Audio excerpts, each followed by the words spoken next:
dan bakar dia.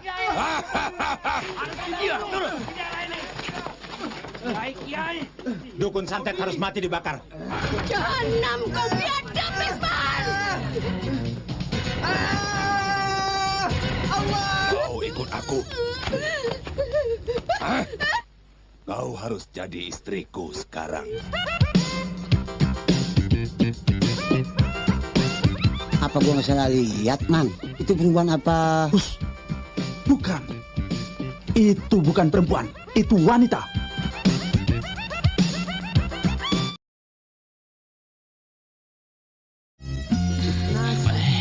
Om, minumnya diterusin di kamar aja ya. Yuk.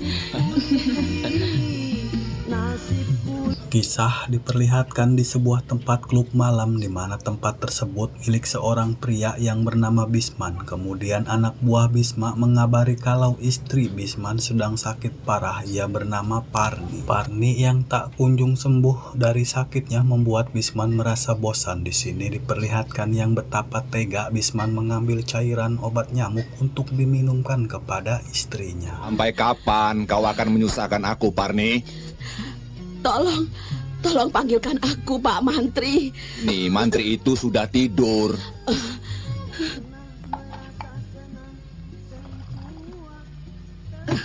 Obat apa ini, Mas? Supaya kau tidur nyenyak. Ayo. Bisman yang diam-diam jatuh cinta kepada Katemi, istri dari seorang ustadz yang bernama Sarma. Untuk mendapatkan istrinya, Bisman memfitnah suaminya sebagai penyebar ilmu santet yang membuat istrinya sakit-sakitan selama ini.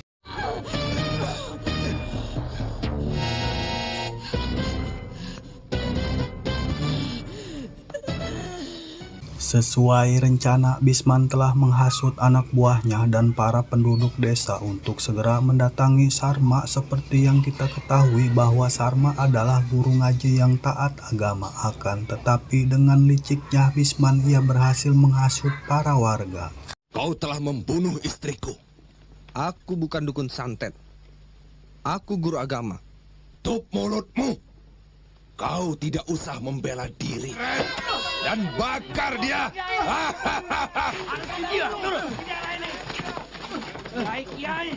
Dukun santet harus mati dibakar. Jahanam kau biadab, Bisman! Kau ikut aku. Hah? Kau harus jadi istriku sekarang. Bisman yang lagi sange hendak memperkaos Katemi, namun di sini Katemi berhasil berontak dan menyelamatkan diri lari ke tengah hutan. Katemi yang saat ini hancur bersedih meratapi akan nasibnya. Saat ini dia ketakutan dan tidak sadar ia terus berlari dan masuk ke dalam goa untuk menyelamatkan dirinya.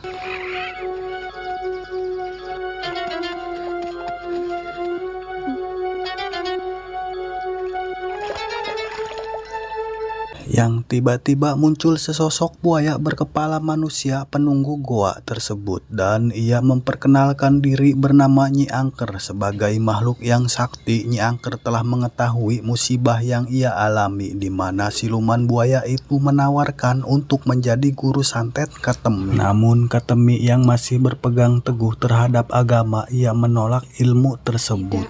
Saya tidak berniat jadi muridmu. Agama saya melarang menganut ilmu hitam. Tidak mau. Aduh.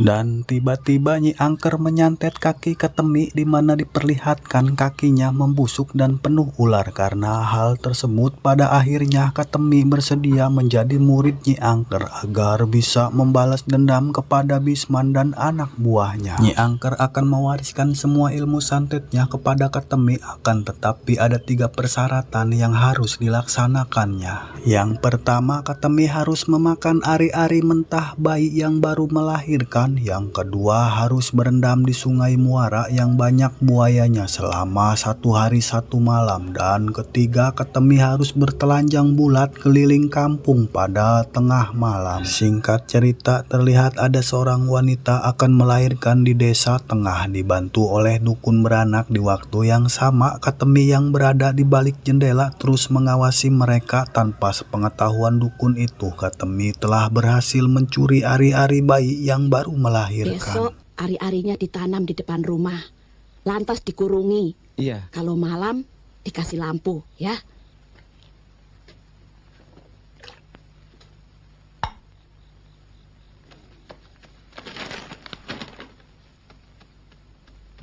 Di saat Ketemi baru sampai di goa, ia sok berat melihat gurunya Nyi Angker sedang merubah wujud. Ia yang tadinya sesosok siluman buaya telah merubah menjadi manusia seutuhnya. Nyi Angker pun menjelaskan semuanya kepada Ketemi, bahwa saat bulan purnama tiba Nyi Angker akan merubah wujud menjadi manusia. Namun saat bulan purnama telah usai dan berganti bulan sabit, dia akan menjadi siluman buaya kembali. Atas perintah Nyi Angker, Ketemi pun telah memakan ari-ari yang dibawanya.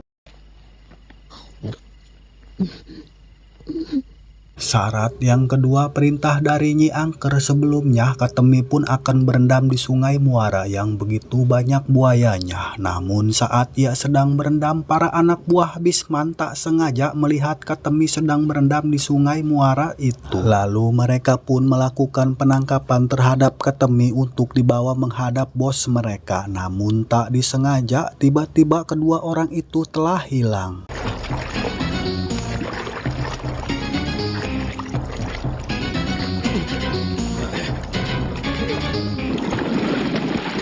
Pada pagi harinya di kantor Lurah Markum, Bisman dan para warga datang serta 2 mayat yang tewas tadi malam, di mana Bisman telah menuntut Pak Kades untuk bertanggung jawab karena tidak segera bertindak terhadap Ketemi yang telah menelan 2 korban. Para warga pun menuntut beramai-ramai untuk segera menangkap Ketemi dan membunuh. Namun Pak Kades menasehati para warga agar tetap sabar dan tetap waspada. Tenang saudara-saudara. Andai kata tuduhan-tuduhan itu benar, tidak boleh gegabah. Santet hanya bisa ditumpas dengan... Malam harinya diperlihatkan Hansip Bokir dan Hansip Dorman yang tugasnya untuk menjaga keamanan kampung, di mana mereka telah bersiap untuk patroli untuk menjaga keamanan kampung. Namun saat berpatroli tak sengaja mereka berpapasan dengan wanita asing yang bertelanjang bulat. Ia adalah Ketemi sedang melaksanakan syarat yang ketiga. Dorman dan Bokir yang begitu penasaran dengan wanita tersebut, mereka terus mencari keberadaan wanita itu sampai akhirnya mereka menemukannya di gubuk kecil di tengah hutan. Demi keamanan, kita wajib mencurigainya. Ayo. Ayo coba.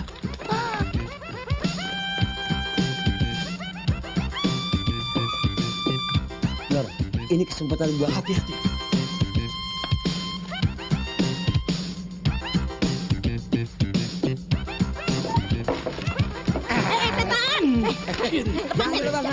Mati lu udah kurang awas.